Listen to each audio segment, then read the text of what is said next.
you are a resource that needs time to rejuvenate as well, especially in light of the fact that we live in such a society that has a mastery of extraction economics, that does such a great job of extracting.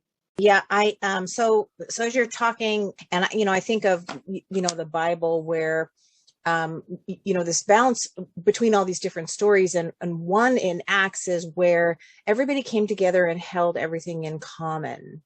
And the way we teach that in our Bibles, our churches, is all about stewardship.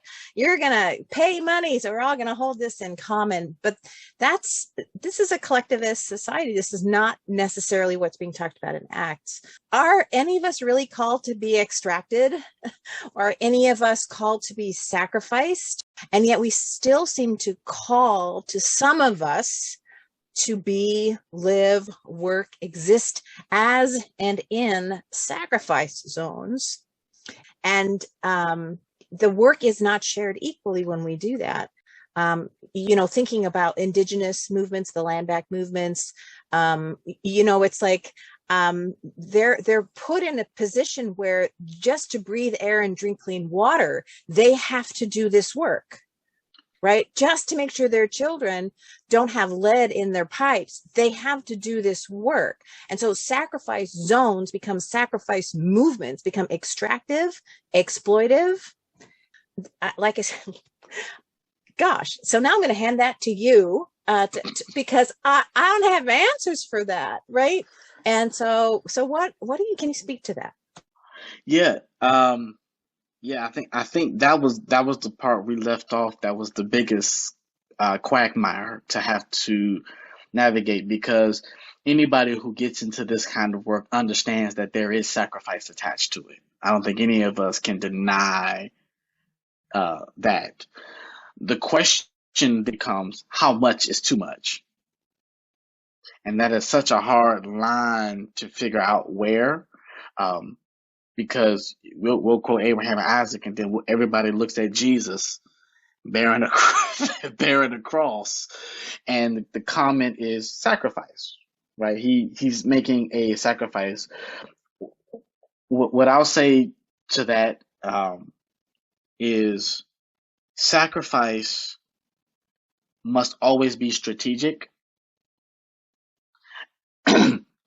and if sacrifice is only individualistic, then that's exploitive. So if sacrifice, Rev, to your point, if sacrifice is not communal, it's slavery. And um, some of us have been willing to be enslaved to the movement simply because we're the only ones around us who are paying the price, whatever that price might be. And if the work, if there is a sacrifice that's needed, and you realize that you're the only person making that level of sacrifice, that's not sacrifice, that's slavery. That's exploitative. Because if the work is about us, then at some point the burden is shared. And even in the story of Christ, there is somebody that helps even him bear his cross up the hill. And so at some point, if this work gets to a place where that sacrifice and that sense of urgency is only being felt by you, then it's exploitative. And then there has to be a readjustment about what those sacrifices should look like.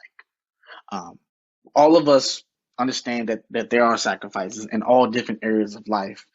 It comes with the territory of this kind of work. But if it is a point where you're the only one, then that's slavery. That's not sacrifice. Sacrifice assumes agency. Slavery takes that away from you.